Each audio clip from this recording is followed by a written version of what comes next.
Hi hello everyone. ನನ್ನ ರುಚಿಯನ್ನ ಚಾನಲ್ಗೆ ತಮ್ಮೆಲ್ಲರಿಗೂ ಆತ್ಮೀಯವಾದಂಥ ಸ್ವಾಗತ. ನನ್ನ ಮಕ್ಕಳ ಸ್ಕೂಲಲ್ಲಿ ಇವತ್ತು ಇಂಟರ್ ಸ್ಕೂಲ್ ಚೆಸ್ ಕಾಂಪಿಟೇಷನ್ ಇತ್ತು. They are participating for the first time in this competition. So ಹೋಗೋಕ್ಕಿಂತ ಮುಂಚೆ ನಾನು ಒಂದೇ ವಿಶ್ ಮಾಡಿದ್ದೇನೆಂದರೆ, ಸೋಲ್ತೀಯೋ ಗೆಲ್ತೀಯೋ ಟ್ರೈ ಯುವರ್ ಲೆವೆಲ್ ಬೆಸ್ಟ್ ಅಷ್ಟೇ. ಸೊ ಮಕ್ಕಳಿಗೆ ಯಾವಾಗಲೂ ಗೆಲ್ಲಬೇಕು ಅನ್ನೋದೇ ಒಂದು ಇಂಟೆನ್ಷನ್ ಆಗಿ ಮಕ್ಕಳನ್ನ ಬೆಳೆಸಬಾರ್ದು. So failure is the stepping stones of success ಅಂತ ಹಾಕೊಂಡ್ಬಿಟ್ಟು ಅವ್ರ ಮೈಂಡಲ್ಲಿ ತುಂಬಬೇಕು. ಯಾಕಂದರೆ ಸೋತಾಗಿ ಅವರು ಅನಲೈಸಿಂಗ್ ಕೆಪಾಸಿಟಿನ ಬೆಳೆಸ್ಕೊತಾರೆ. ನಾವು ಎಲ್ಲಿ ಸೋತ್ವಿ, ಯಾಕೆ ಸೋತ್ವಿ ಅನ್ನೋದನ್ನು ಅನಲೈಸ್ ಮಾಡ್ತಾ ಹೋಗ್ತಾರೆ.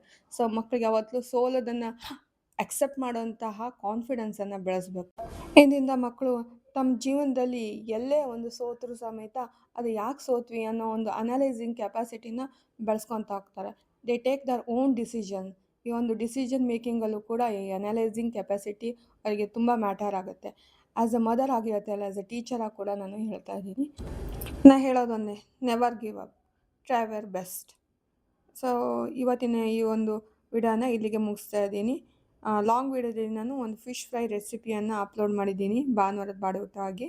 ಸೊ ನನ್ನ ಚಾನಲನ್ನು ಸಪೋರ್ಟ್ ಮಾಡಿ, ಸಬ್ಸ್ಕ್ರೈಬ್ ಮಾಡಿ, ಲೈಕ್ ಮಾಡಿ. Thank you so much.